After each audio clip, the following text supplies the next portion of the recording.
um dos maiores empreendedores do Brasil, Roberto Justus. Seja muito bem-vindo. Obrigado, Reinaldo. Prazer estar aqui com vocês. E mais uma vez, né? Já fizemos lá um evento com você recentemente e agora nesse podcast aqui, que é videocast ao mesmo tempo. É videocast. Ô, Roberto, conta um pouquinho para o pessoal sobre a sua história. Você já veio de família empreendedora. Como foi a sua infância? Conta um pouquinho para a gente. Bom, a minha vida é interessante nesse aspecto. Meu pai era um imigrante húngaro. Aliás, eu falo húngaro, uma coisa muito difícil de acreditar, mas eu falo.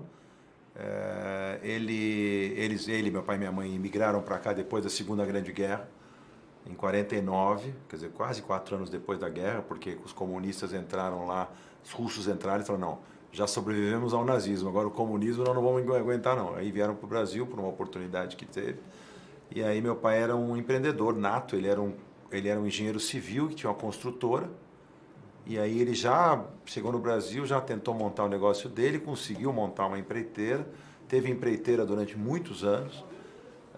Queria que eu fizesse engenharia civil, eu não quis fazer, fui fazer administração de empresa. Eu não quis continuar, o ramo não me agradava. Ele chegou a ser um grande empreiteiro no Brasil. Na época, construía muito para o governo, hidrelétricas, viadutos, pontes, metrô, fazia grandes obras.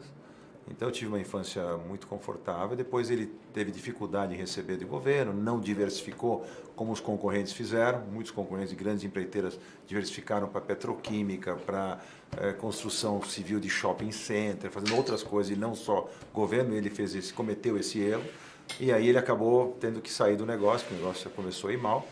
E aí no fim eu fui fazer minha carreira sozinho, entrei na publicidade em 1981. Achando que esse mercado poderia crescer bastante, observando o mercado, achei que seria bacana. E aí o resto é história. Fiquei quase 40 anos, 36 anos na publicidade. Aí saí da publicidade 36 anos depois.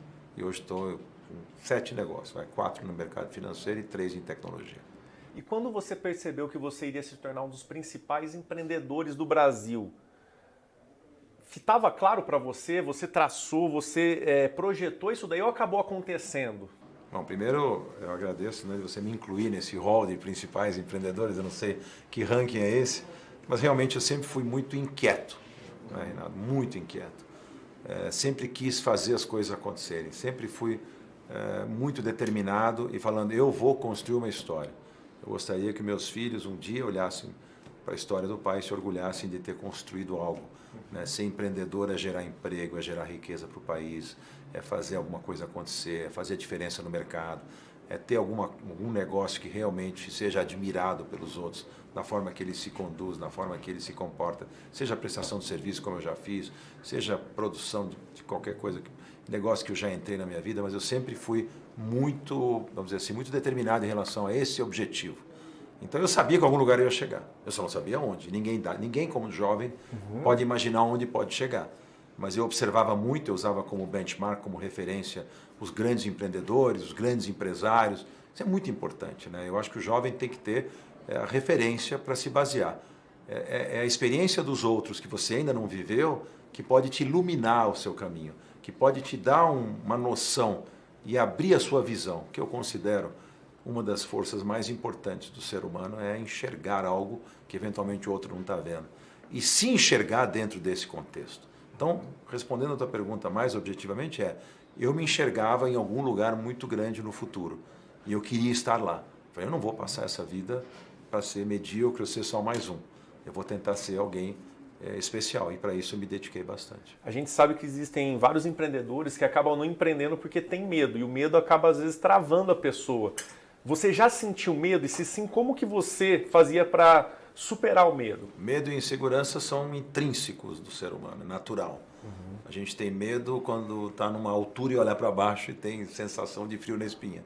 A gente tem medo quando a gente vai enfrentar um projeto e a gente não sabe o que pode acontecer. A insegurança é natural, é super natural. Para entrar em coisa nova, sair da zona de conforto, todos esses aspectos e todas essas situações geram medo e insegurança.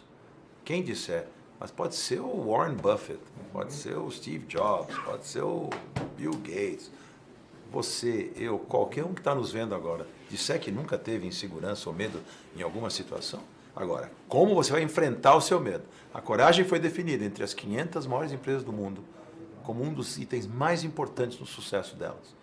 A coragem de investir, a coragem de acreditar, a coragem de enfrentar as crises, a coragem de ter criatividade, de não desistir nunca, de ter essa determinação. Tudo isso faz parte, vamos dizer assim, da definição do sucesso. Então, sim, tive medo várias vezes, sim, já tive insegurança, mas eu consegui largamente superar isso fazendo as coisas acontecerem. E não deixando de fazer, e errando, e tropeçando e levantando, e tropeçando e levantando. O bom executivo, o bom empresário acerta mais do que erra, mas vai errar também.